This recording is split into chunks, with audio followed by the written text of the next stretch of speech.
Topic है collection of specimen. Specimen का मतलब होता है सैंपल, किसी चीज़ का सैंपल कलेक्ट करना। पेशेंट की डिसीज़ को पता करने के लिए पहले उसकी हिस्ट्री कलेक्ट करते हैं, उसके बाद पेशेंट के क्लिनिकल एग्जामिनेशन कराए जाते हैं। क्लिनिकल टेस्ट से हमें ये पता चलता है कि पेशेंट किस तरह की डिसीज़ से ग्रस्त है। उसके बाद लेबोरेटरी इन्वेस्टिगेशन कराए जाते हैं, जिसमें blood test, urine test, sputum culture, ETC आदि टेस्ट मतलब आदि के सैंपल लिए जाते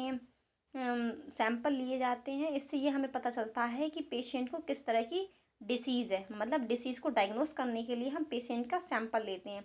तो इसी को हम क्या बोलते हैं, कलेक्शन ऑफ स्पेसिमन। अब सैंपल या फिर स्पेसिमन क्या होता है, पेशेंट का स्मॉल क्वांटिटी में क्लिनिकल मटेरियल लिया जाता है, जिसमें ये शो होता है कि उसका हमने सैंपल लिया है उसका इन्वेस्टिगेशन किया जाता है। सैंपल के थ्रू ये पता चलता है कि किस बैक्टीरिया या फिर वायरस के कारण पेशेंट को ये डिसीज़ कॉज हुई है। Principle of safe collection and handling of clinical sample. अब इसके प्रिंसिपल्स के बारे में हम पढ़ेंगे। तो इसमें पहला प्रिंसिपल क्या है कि प्रेजेंट टाइम में बहुत से इन्फेक्टियस डिसीज़ होती हैं तथा अलग अलग लोगों के सैंपल लिए जाते हैं।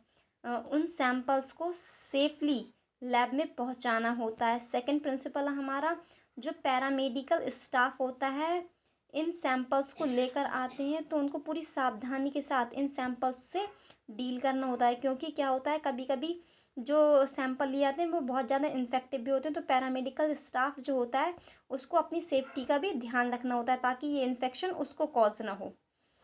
इस तरह पूरे मटेरियल को क्लिनिक तक पहुंचाना होता है। सैंपल कलेक्ट करते समय अपनी safety, health care provider and paramedical staff को प्रिकॉशंस फॉलो करने होते हैं।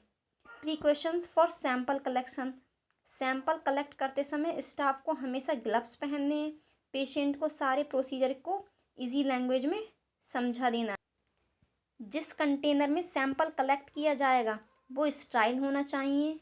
जो स्लिप लगी होती है उस पर प्रॉपर पेशेंट के नाम, सैंपल के बारे में प्रॉपर लिखा होना चाहिए। जहाँ से पेशेंट का सैंपल लिया जा रहा है उस एरिया को अच्छे से क्लीन करना है।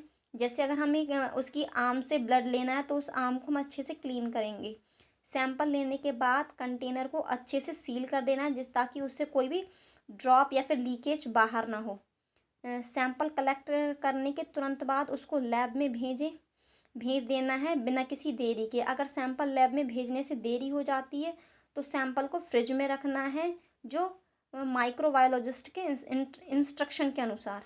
सैंपल कंटेनर को हमेशा सीधा रखना है, एक ही पोजीशन में रखना है। ट्रांसफ़र ऑफ सैंपल मतलब हमें सैंपल को लैब में भेजना है। सभी सैंपल्स को लेबोरेटरी में भेजने से पहले लेबलेट करना है। लेवल्ड करते समय इन इंफॉर्मेशंस को फॉलो करना है। Name of patient, age and sex, bed number and ward number, registration number, nature of sample, test to be done, date and time, collection of sample. उसके बाद हमें क्या करना है, investigation done in microbiology laboratory. ये 2 types के होते हैं ये test, bacteriological culture and sensitivity test, और सेकंड वाला होता है हमारा सीरोलॉजिकल टेस्ट। तो सिंपल भाषा में अगर हम बात करें तो कलेक्शन ऑफ स्पेसिमन क्या होता है, किसी भी पेशेंट का सैंपल लेना उसकी डिसीज़ को पता करने के लिए, उसको हम बोलते हैं collection of specimen. Thanks for watching.